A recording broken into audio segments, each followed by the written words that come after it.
আসসালামু আলাইকুম ভাই, কেমন আছেন? হ্যাঁ, ওয়ালাইকুম সালাম ভাই, ভালো আছি। জি ভাই, আপনি কেমন আছেন? জি আলহামদুলিল্লাহ ভালো আছি, আপনাদের দোয়ায় ও ভালোবাসায়। তো আপনার বাড়ি কোন জায়গায় ভাই? আমার বাড়ি ভাই শিবগঞ্জ বাজার কুয়াজপুর।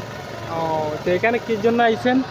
এখানে তো দুর্গাপূজা চলতেছে, এই আমরা দোকানটা কইলাম দোকানদারি করব। তো বিক্রি কেমন হইতেছে? হ্যাঁ, মোটামুটি ভালো হয়েছে। ও, অন্ধকার দেখা যাচ্ছে। কারেন্ট না ভাই, জেনারেটর নষ্ট হয়ে গেছে না। ও, এখানে কয়দিন থাকবেন? 5 দিন থাকবো।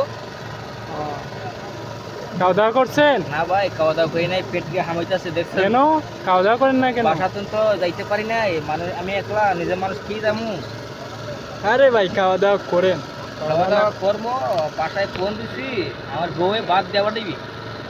তো ব্রিয়ান সবাই দেখতে পাচ্ছেন, একটা ছেলে অনেক অনেক কষ্ট করতেছে পরিবারের জন্য। সবাই তাদের জন্য দোয়া করবেন আর ভালোবাসা দিবেন, সবাই লাইক শেয়ার করবেন আর সবাইকে দেখে দিবেন। আর যারা যারা মেলাতে ঘুরতে আসেন, জগন্নাথপুর পুরান বাস স্ট্যান্ডের সামনে, স্কুলের সামনে মেলা বয়েছে, সবাই ঘুরতে আসবেন।